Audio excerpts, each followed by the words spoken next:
आता काय चप्पल कुत्र्याने पळवली. चप्पल पाळवली तू काय झोपेल होता का मग तुला घरात ठेवताना आली चप्पल इथे ठेवलं तिथे घेऊन पळालं मी त्याला आणि शोधून ती एक राहिलो. चप्पल घालून फिरवला का हा, मग एक चप्पल नेली त्यांनी या पायात ती.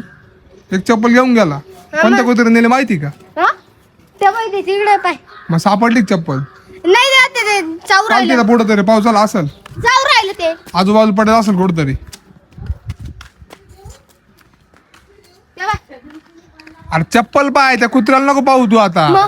चप्पल लागत हे बाय हे बुट्ट सुद्धा ते 100% बुट्ट पण नेले होते वाटतं ना हे बाय एकच बुट्टी सुद्धा तिथं गौरव दादाच आहे ना तो तर. हा गौरव दादाच आहे ते. किती महागाचा बुट्ट खराब झाला माहिती का हा, मग आता पायावर कुठं दिसतंय का चप्पल नाही दिसत आहे इथं कुठं. पाय दिसते का तुला कुठं अजून नाही दिसत आहे ना. शोधून पाय नाही दिसत आहे. मग चाल पप्पा जाऊन विचार चाल पप्पाला माहित असेल नाही पप्पाने ठेवलं असेल कुठं हा पप्पा काला तू ठेव. म्हणतोय कुत्र्याने नेले पण काय माहित नाही मला माहिती आहे मला पण. कुत्र्याने नेली का पक्का पण हा ना.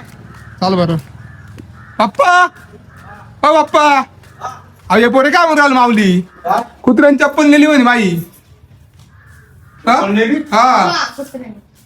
कोणाच्या कुत्र्याने ते चप्पल गायब केली रात्रीतून भाई असं म्हणे तुझी काल परवा चप्पल आली ती गेली. हा ती बघ एक चप्पल आहे एक चप्पल आणून गावाचा इंटरव्ह्यू मी त्याला आता विचारलोय व्यवस्थित ठेवली नव्हती का नाही गावात नव्हती ठेवली त्यांनी हा रात्री अरे पण इथं कपाटात ठेवायची नाही आपण स्टँड ठेवला ना. कपाटात नाही ठेवली. विसरून गेला बा पाहिलं ना मम्मी आता याला कालच चप्पल घेतली ना आपण वाटतं तुला व्यवस्थित नाही ठेवता येत का चप्पल काय आता मम्मी याला चप्पल नाही घ्यायची बघ का त्याला असंच इंडून द्यायचं बिन चप्पलाचं तिसरा तोड जाऊ चप्पलचा तुला काय कळायला पाहिजे ना तुला व्यवस्थित तुझी चप्पल ठेवता येत नाही का सगळ्या गोष्टी सांगायच्या का आता तू तुला काय करायचं बाप्पा सांगा बरं तुम्ही आणायच्या त्याला काय दुसरी माहिती. घ्यायची. तेव्हा दुसरी घ्यायची म्हणतो बा लगेच नादाने तू तुमच्यात लाड आहे त्याला मला माहिती तुम्ही लाड केले झाले जास्त म्हणतो की रिकामा एवढा चांगला वागत नाही म्हणून लहान आहे तू त्याला नाही कळत अजून आता आजपासून आहे बाय चांगली चप्पल घेऊ आपण तुला आणि व्यवस्थित ठेवायची दररोज आलं का तिथं त्या अशी stand वर. चप्पल घ्यायची का ती हरवलं सुद्धा नाही पाहिजे आणि ना कोणी नेली बी नाही पाहिजे.